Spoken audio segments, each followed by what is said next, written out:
Bonjour, bienvenue à la correction de l'exercice FE45.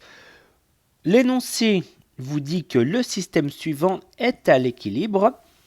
La question est que, sachant que le ressort de raideur valant K 10 N par mètre, subit dans cette situation un allongement de 25 cm, détermine la masse du chariot. Alors, on a d'une certaine manière un double plan incliné. Un plan incliné de 40 degrés sur sa partie gauche et un plan incliné de 30 degrés sur sa partie droite. Je vais commencer par choisir un point matériel sur la partie gauche. Alors, je vais utiliser le centre du chariot ici. Et donc, je vais déjà anticiper un petit peu en dessinant les axes de projection. Alors, je suis en plus pile à 40 degrés, on fait un dessin apparemment à l'échelle. Vous avez un axe de projection parallèle ici, à 40, et du coup, je vais arriver à 50. J'espère que j'arrive. Alors, on va peut-être mettre à 51. Parce que le 50, il me le... Non, c'est bon. On va le mettre là. Hop là, pardon. Voilà mes deux axes de projection. On peut les nommer. Je vais faire peut-être un peu plus court là-dessus. Un peu plus court. Je vais le nommer comme d'habitude parallèle et perpendiculaire. Je pourrais faire la même chose sur le plan incliné sur la partie droite, sur le ressort. Je vais dans un premier temps commencer par finir de traiter cette situation-là en y mettant les différentes forces. Alors, voilà le point matériel. Toutes les forces seront du coup représentées sur ce point-là. C'est toutes les forces qui s'appliquent sur le chariot. J'ai une force verticale contre le bas qui sera le poids. Cette force-là, je la décompose sur l'axe perpendiculaire, sur l'axe parallèle. Je trouve mes deux extrémités à la force P parallèle, qui est une force virtuelle, et cette force-là, P perpendiculaire, qui est aussi une force virtuelle. Je sais que le système est à l'équilibre, donc parallèlement, vu que j'ai pour l'instant qu'une seule force, qui est P parallèle qui tire contre le bas, ou contre la gauche, je dois avoir une force égale et opposée qui tire de l'autre côté. Cette force-là est une force réelle, car elle est due à la tension dans la corde. Même raisonnement sur l'axe perpendiculaire. Sur l'axe perpendiculaire, j'ai une force qui tire contre le bas, c'est P perpendiculaire. Du coup, je dois avoir une force qui tire contre le haut. Cette force est réelle, car c'est la réaction du sol sur le chariot. La force N. Voilà, la partie de gauche a été entièrement analysée du point de vue des forces. La partie de droite. Alors la partie de droite, elle est un petit peu différente, parce que le ressort est supposé sans poids, sans masse. Et donc, il y a en fin de compte qu'un seul axe de projection des forces. Le seul axe, c'est l'axe à 30 degrés. C'est cet axe-là. Toutes les forces seront du coup sur cet axe. Donc, je peux quand même dessiner cette droite-là, même si elle n'est pas très importante. Et le point d'application des forces, alors j'ai un peu, même beaucoup le choix, admettons que c'est ce point-là. Donc je n'ai aucune force verticale, j'ai par contre une force qui tire, ou plutôt, on va commencer par faire cette force-là. Le ressort, c'est dit dans l'énoncé, il a été allongé, étiré. Donc le ressort, du moment que vous l'étirez, il a envie de se recontracter grâce à une force qu'on appelle la force de rappel du ressort, FR. Et comme ce point est aussi à l'équilibre, je parle bien de ce point-là, eh ben, il doit avoir une force qui l'empêche de se recontracter. Et cette force, c'est la tension dans la ficelle. Alors, comme j'ai déjà nommé un T sur la partie de gauche, je vais nommer cette force-là T'. Attention, ce n'est pas la même force. Elles ont par contre la même intensité, ça oui, mais pour que deux forces soient identiques, elles doivent avoir plus que simplement la même intensité. Elles doivent avoir, par exemple, la même direction, ce qui n'est pas le cas ici. Ces deux forces-là n'ont pas la même direction. Alors, j'ai terminé l'analyse des forces. Je vais passer maintenant à écrire les conditions d'équilibre.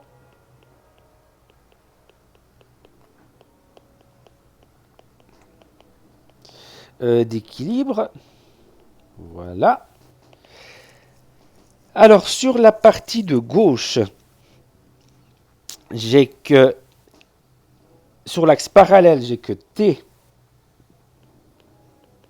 est égal à P parallèle. Et sur l'axe perpendiculaire, j'ai que N est égal à P perpendiculaire. Maintenant, on va faire la même chose sur la partie de droite. Donc sur le ressort, j'ai que deux forces.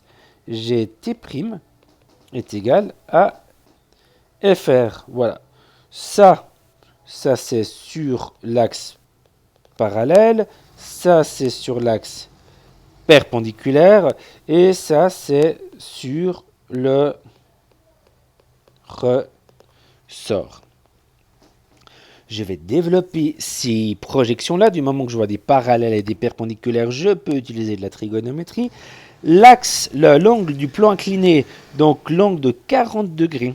Toujours bien prendre l'angle du plan incliné, l'angle horizontal. Hein, l'angle que fait le plan incliné avec l'horizontal, cet angle-là sera toujours à être repositionné entre P et P perpendiculaire. Donc ici, vous avez 40 degrés. Et donc, en utilisant les relations trigonométriques maintenant connues du plan incliné, vous avez donc que T est égal à P parallèle, mais P parallèle, ça sera P fois le sinus de 40 degrés. Deuxième ligne, N est égal à P perpendiculaire, mais P perpendiculaire, c'est P fois le cosinus de 40 degrés. Et ma dernière ligne, eh ben, j'ai pas de projection à faire, alors je la réécris telle qu'elle. Voilà mes trois conditions d'équilibre.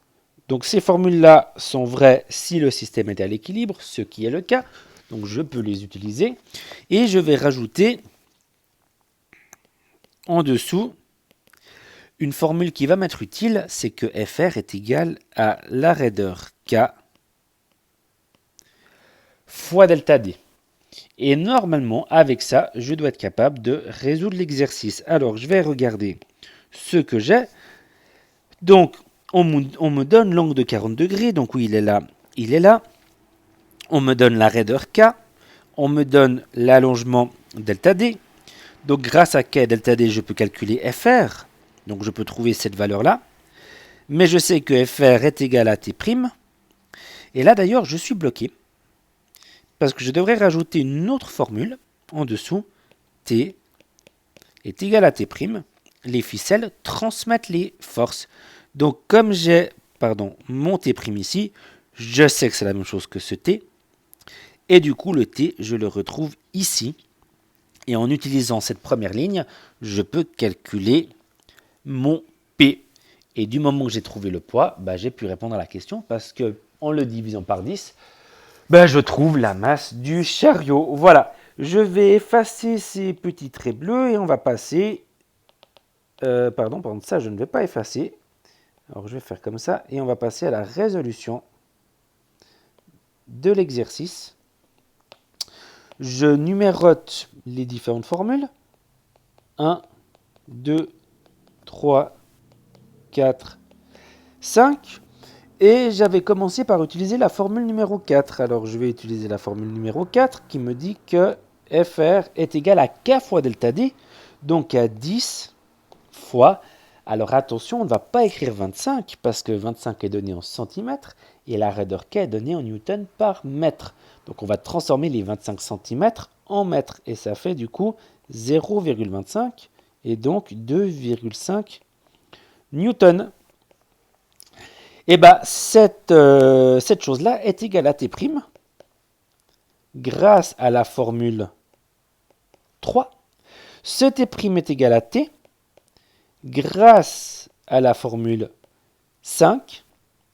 Et en utilisant la formule 1 ou la formule 1, qu'est-ce que j'ai? J'ai que T est égal à P fois sinus de 40 degrés en utilisant la formule 1. Donc, pour résumer, j'ai dit que 2,5 newtons était égal, et si je recopie tout ce qui est à droite de ma dernière ligne, est égal à P fois sinus de 40. Je renverse la formule, et donc je trouve que P est égal à 2,5 divisé par sinus de 40. Et en faisant ce calcul-là, je trouve 3,889. Alors mettons 3,9 newtons. 3,9 newtons, voilà. J'ai trouvé le poids du chariot. Et maintenant, je dois trouver sa masse. Alors, la masse du chariot est de, on va l'écrire en dessous, la masse du chariot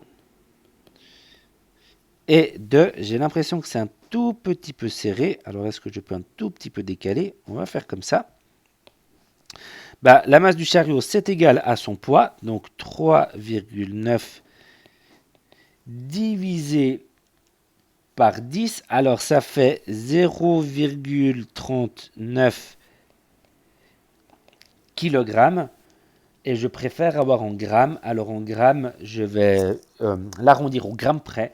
389 grammes. 389 grammes. Et voilà la réponse finale.